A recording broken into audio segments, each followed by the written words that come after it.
Abra sua Bíblia então em Judas, capítulo 1, capítulo único, na verdade, versículo 24 e 25.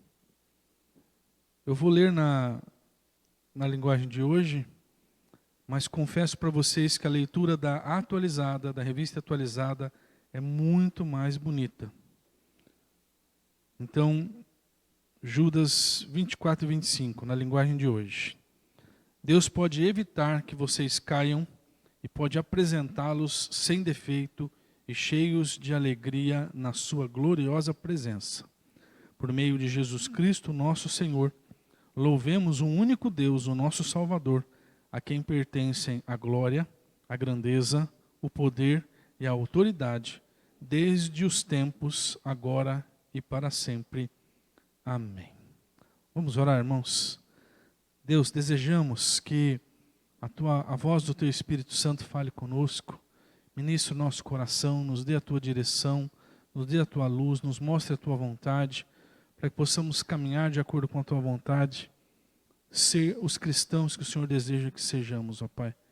Então, ministra cada um de nós nessa noite, na força, no poder e na voz do Teu Espírito Santo, em nome de Jesus. Amém. Irmãos, não sei se na sua Bíblia vai ter um título aí. Na linguagem de hoje não tem. Talvez na atualizada esteja escrito doxologia. Doxologia, tá? Doxologia nada mais é do que um hino de louvor. Uma oração de louvor a Deus. Por que está colocado aqui no finzinho do livro, da carta de Judas? Carta de Judas, assim como a terceira carta de João, eles são como se fossem bilhetes, né? A gente fala livro, mas são, na verdade, estão mais para bilhetes do que para livros. Então, são livros muito curtos, que têm um objetivo muito bem definido. E por que eles estão colocados aqui? Porque depois de trazer uma grande lição, uma lição muito específica, Judas queria exaltar a pessoa de Deus. Ele coloca isso aqui para exaltar a pessoa de Deus. E na doxologia de Judas, a gente encontra aqui uma questão muito importante para as nossas vidas, que é a soberania de Deus. Se você prestar atenção, todas as 4 palavras que Judas descreveu aqui no versículo 25, deixam clara a questão da soberania. Ele fala da glória, ele fala da grandeza, ele fala do poder e fala da autoridade de Deus. Para mim, cada palavra dessa vai apontar para uma coisa só: a soberania de Deus. Eu penso que a soberania de Deus também é um dos principais temas de toda a Bíblia. Judas coloca ali apenas um detalhe no fim da sua carta, mas é um detalhe extremamente importante, porque você vai ver a doutrina da soberania de Deus por toda a Bíblia. E diga-se de passagem, irmãos, é o tema central da teologia presbiteriana. Para nós que somos presbiterianos, o tema daquilo que a gente acredita, da nossa fé, se a gente for reduzir toda a nossa fé, tudo aquilo que a gente acredita como presbiterianos, nós vamos chegar nesse ponto principal: soberania de Deus. Nós cremos que Deus tem poder e Deus tem autoridade para fazer o que Ele quiser, quando Ele quiser, com quem Ele quiser, onde Ele quiser. Para muitos isso aí parece loucura. Como é que a gente vai confiar num Deus tão autoritário que pode fazer aquilo que Ele deseja sem que a gente tenha o desejo, o direito de falar nada? A questão é que as coisas espirituais não acontecem nesses termos.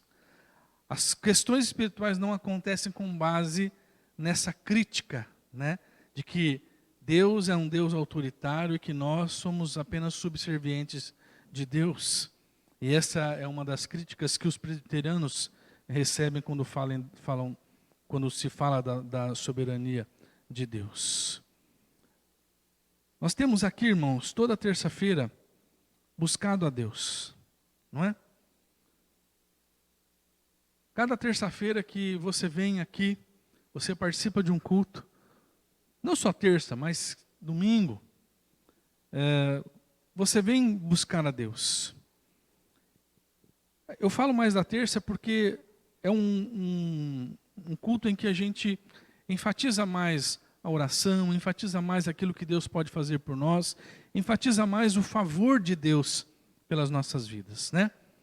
Então, nós temos buscado a Deus aqui na terça-feira e cremos que Deus pode nos abençoar de acordo com aquilo que nós estamos pedindo em oração. Não é verdade? Nós cremos nisso, senão não estaríamos aqui.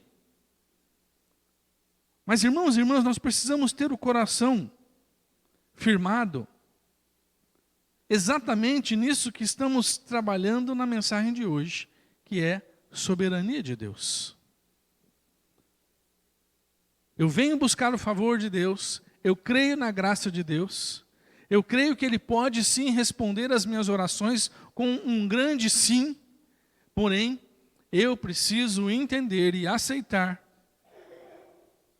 que existe a soberania de Deus, que move o coração de Deus a fazer ou deixar de fazer alguma coisa por mim.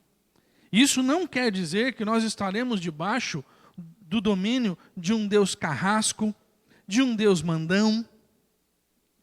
Estar firmado na soberania de Deus significa ter plena confiança que Deus tem o melhor para nós. E submeter-se à sua soberania é descansar no fato de que Ele sabe por onde e para onde está guiando as nossas vidas. Porque se não fosse assim, irmãos, Judas não teria exaltado a Deus pela sua soberania, por todos os atributos de Deus que apontam para a sua soberania. E essa certeza, essa confiança, esse descanso na autoridade do Senhor,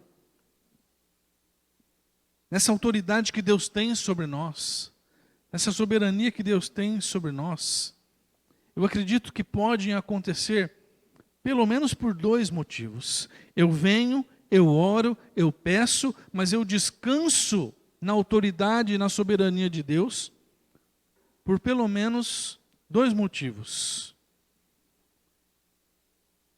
Por no mínimo duas razões. Primeiro, porque quando Deus está agindo na sua soberania, quando Deus está operando na sua soberania, Ele não é incoerente. Deus jamais vai fazer algo na sua soberania que contrarie qualquer um dos seus outros atributos. Deus jamais vai fazer algo que contraria a sua bondade. Deus jamais vai fazer algo que contraria o seu amor, que contraria a sua justiça, que contraria a sua sabedoria, que contraria a sua santidade. Você olhar o Salmo 100, no versículo 5 diz assim: pois o Senhor é bom, e o seu amor dura para sempre, e a sua fidelidade não tem fim. Olha só, o Senhor é bom, bondade de Deus, o seu amor dura para sempre.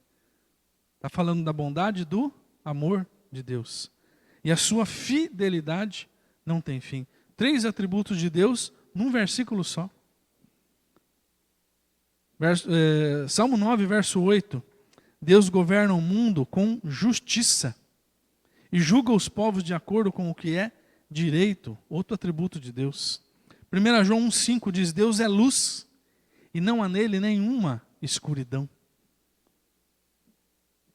Esse conjunto de versículos mostra para mim, irmãos e irmãs, que Deus não abandona as suas qualidades em função de uma vontade maldosa.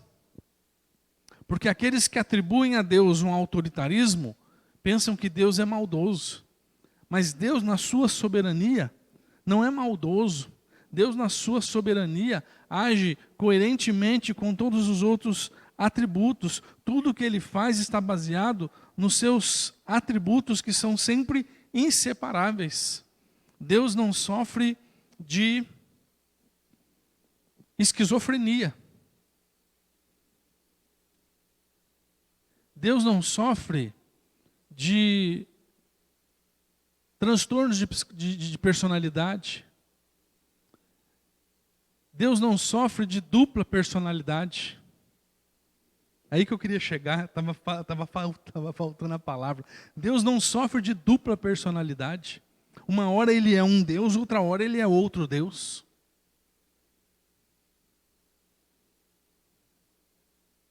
Quando Ele está agindo com soberania nas nossas vidas, Ele também está agindo com amor. Ele também está agindo com justiça. Ele também está agindo com todos os seus outros atributos. Ele nunca vai agir com mais bondade e menos justiça. Ele nunca vai agir com mais santidade aqui, mas menos sabedoria. Você está entendendo onde é que eu estou querendo chegar? Deus é Deus, irmãos. Ele é sempre a mesma pessoa. Ele sempre vai fazer tudo conforme aquilo que Ele é. Então saiba que a resposta de oração que você receber de Deus, seja ela sim, seja ela não, vai estar equilibrada com aquilo que Deus é. Vai ser uma resposta soberana? Vai. Mas vai estar equilibrada com amor, com bondade, com misericórdia, com justiça, com sabedoria. E isso é muito bom para nós. Porque você já pensou, se Deus pensasse assim, ah, rapaz, eu estou lembrando do que você fez aquele dia. E agora você está pedindo isso para mim? Deixa você comigo. Eu não esqueci o que você fez, não. Agora é a hora de eu pisar no seu calo. Você já pensou se Deus fizesse isso conosco?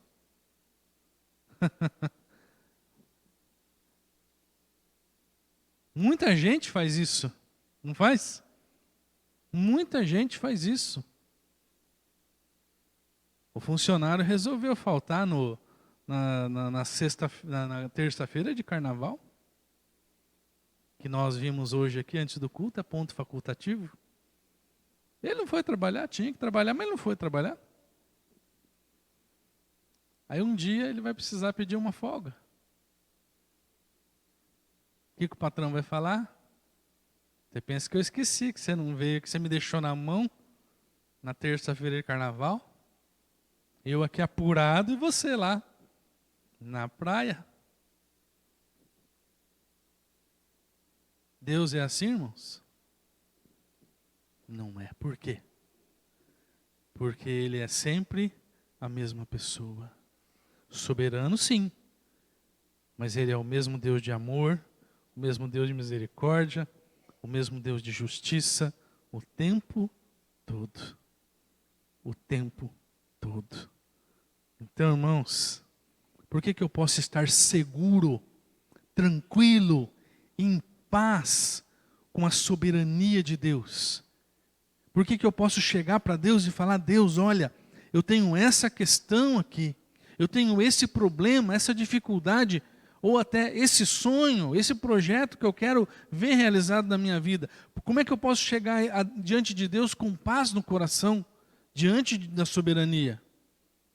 Porque eu sei que Deus vai olhar para aquilo ali com coerência.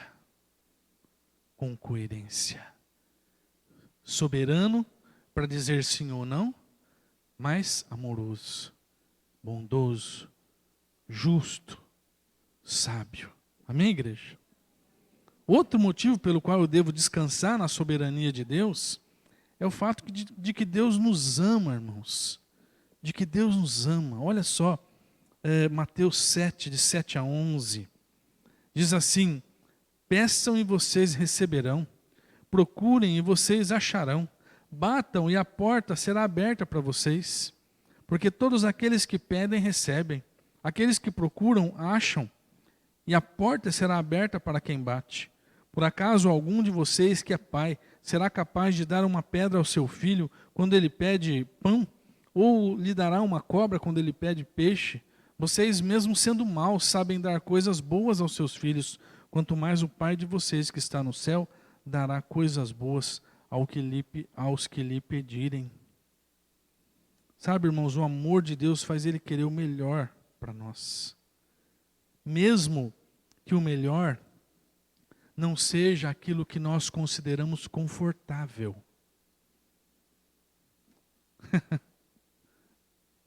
Tem muito crente que não entende isso.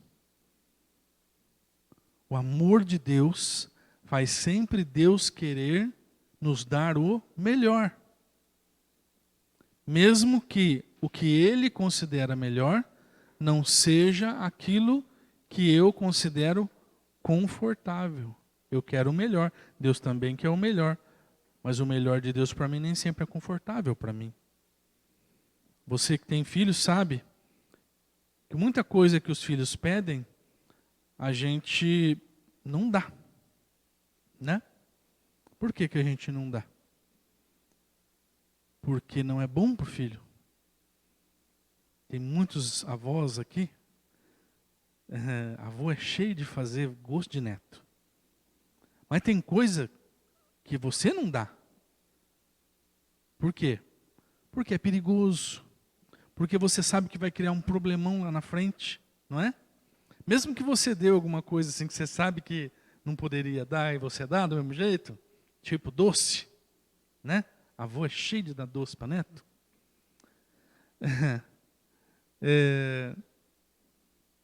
Tem coisas que não dá. Por quê? Porque você já tem maturidade suficiente para entender que algumas coisas não podem. Ou não chegou o momento. Quer ver outra situação? Que a gente passa como pai, mãe, avô, avó, até tio e tia passa por isso.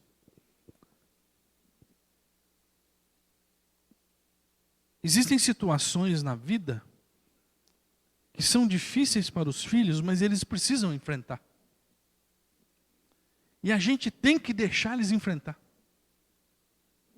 Existem frustrações que os filhos precisam passar para eles aprender com a vida. Porque não tem outro jeito de aprender se não for daquele jeito.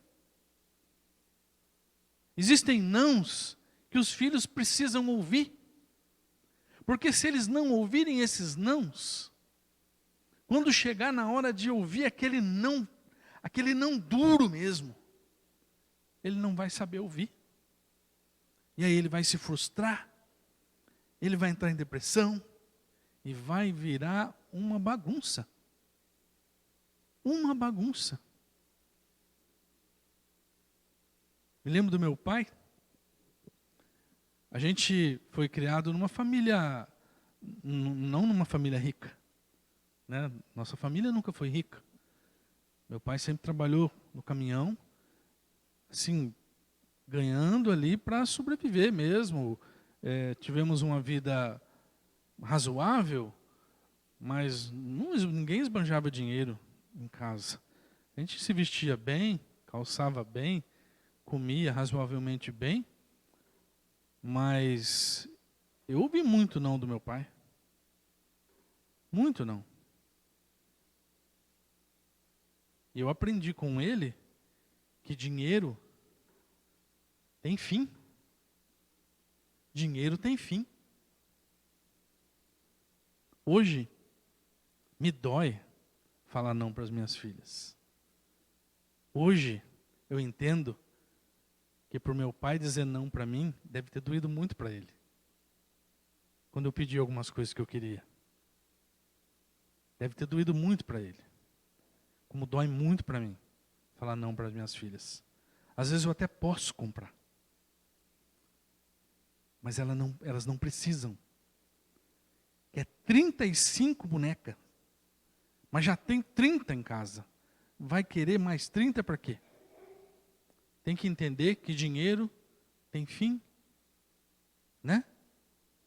Que dinheiro não nasce em árvore. Pai, mas passa o cartão de crédito. Tem isso agora, né? Passa o cartão de crédito. Mas o cartão de crédito, ele só representa um limite do dinheiro que está lá no banco. Acabou o dinheiro do banco, o cartão não serve para mais nada. Né? Então, a gente com dor no coração tem que falar, não, isso não vai comprar. E já tive que falar também, o papai não pode comprar. O papai não tem dinheiro para comprar. Já tive que falar isso por não ter mesmo. O que a gente está imprimindo no coração dos filhos? Que tudo tem limite. Quando o nosso papai também diz não para a gente, para nós, nem sempre é confortável. Nem sempre é confortável. Mas ele sabe o que está fazendo. Quando o pai ou a mãe fala não para o filho, ele está dizendo, filho, não amo você? Quando o pai ou a mãe precisa até dar uma correção no filho, ele está dizendo, filho, eu não amo você? Mesma coisa é Deus. Quando Deus está dizendo não para mim, ou quando Deus está até tirando algo de mim, não tá dizendo que Deus não me ama, ou que Deus está exercendo a sua soberania de forma autoritária e maldosa. Deus está cuidando de mim, porque Ele sabe o caminho pelo qual Ele está me conduzindo. Às vezes a gente não entende o caminho de Deus, porque eles são tão elevados que a nossa mente não alcança. É aí que entra o poder da fé. A fé faz a gente dar crédito para Deus, dizendo, Deus, eu não estou entendendo nada, mas eu confio em Ti. Eu sei que por mais que esteja doendo em mim, o Senhor está fazendo o melhor. Por mais que eu não esteja entendendo nada, o Senhor tem algo bom para mim. Então eu não vou me rebelar. Eu não vou ficar pensando que o Senhor está errado. Às vezes a gente pensa assim, vamos falar a verdade. Mas a gente continua dando crédito para Deus. E fala, Deus, aqui eu estou com o coração doendo, mas eu continuo crendo no Senhor. Eu continuo crendo porque eu sei que o Senhor não dá mancada. O Senhor não dá mancada. E aí quem descreveu isso assim de forma grandiosa foi Isaías. Isaías 55:9. Porque assim como os céus são mais altos do que a terra, assim são os meus caminhos mais altos do que os vossos caminhos, e os meus pensamentos mais altos do que os vossos pensamentos. Então, meu irmão, eu confio no amor de Deus. Deus está sendo soberano, às vezes em até falar não, aqui você não vai, essa porta você não entra, isso aqui eu vou tirar da tua vida. Ele está sendo soberano? Tá. Mas ele está demonstrando amor. É confortável para mim? Nem sempre. Mas não deixa de ser amor. Por quê? Porque Deus tem pensamentos maiores. Deus tem caminhos melhores. E a gente confia. A gente descansa. A gente descansa. Sabe, irmãos, esses dias eu li em algum lugar, não me lembro o contexto, não me lembro mesmo, de verdade, não me lembro o contexto, mas me ocorreu agora. A gente, faz muito tempo que eu não ando de ônibus, mas já fiz muito isso, talvez você também. Você vai daqui para a rodoviária, sobe num ônibus aqui em Jaguapitã, Londrina, meia-noite, reclina seu banco para trás e vai babando de dormir até Curitiba, até São Paulo. Você não quer saber quem é o motorista, se o motorista é bom ou se é ruim. Você simplesmente confia que daqui para Curitiba, daqui para São Paulo, você vai chegar.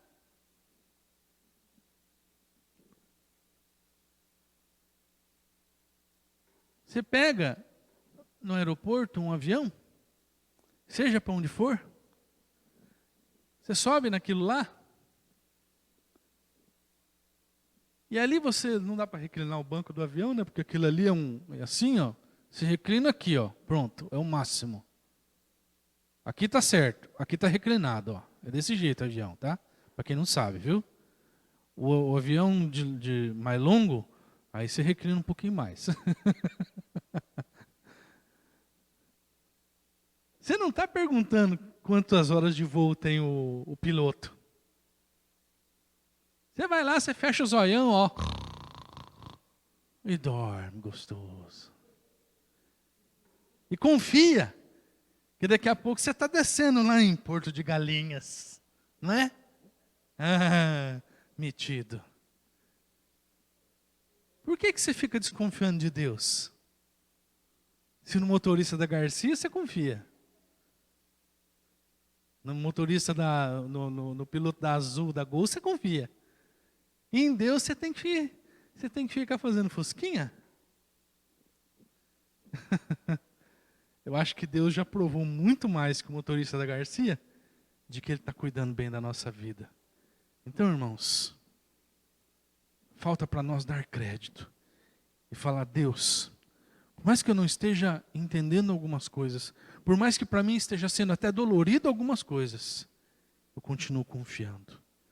Eu continuo confiando no Senhor. Alguma coisa boa vai sair daí. Ou alguma coisa boa o Senhor está tentando fazer aqui, ó. E eu sei que o Senhor há de trabalhar na minha vida. Amém, igreja? Então, não deixa de buscar o que você deseja de Deus. Porque às vezes a gente desanima. A gente começa a orar e só leva a burdoada de todo lado. A gente fala assim: eu vou parar de orar, eu vou parar de ir na igreja, porque não está acontecendo nada. Não deixe de orar, não deixe de buscar. Mesmo que aquilo que está acontecendo com você não seja confortável, saiba que Deus está demonstrando amor. E que todos os atributos de Deus estão inseridos ali, quando Ele está atuando com soberania na sua vida. Tá? Só quero encerrar com esse versículo aqui, que é Romanos 8, 28. Eu não posso terminar um sermão desse sem falar de Romanos 8, 28. Pois sabemos que todas as coisas cooperam para o bem daqueles que amam a Deus. Daí tem um finalzinho que ninguém lembra, né? Daqueles que foram chamados segundo o seu propósito. Você foi chamado para um propósito.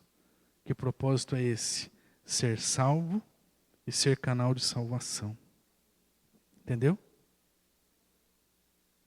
E aí nessa caminhada, o que você vai ser? Abençoado. De que forma? De todas as formas possíveis. Porque todas as coisas couberam para o bem daqueles que amam a Deus. Descanse na soberania de Deus. Creia que Deus não é incoerente. Creia que Deus te ama. Creia que Deus está fazendo o melhor para você. E segue, meu irmão. Segue na fé. Segue na fé. E não se esqueça de, no meio do caminho, praticar a mensagem de domingo. Tá? Não se esqueça de praticar a mensagem de domingo. Que é o que mesmo? Ouvir o quê? Ouvir a voz do Espírito. Quem não veio domingo, o culto de domingo está no YouTube. Só você ir lá e escutar. Beleza? Ok, vamos orar então?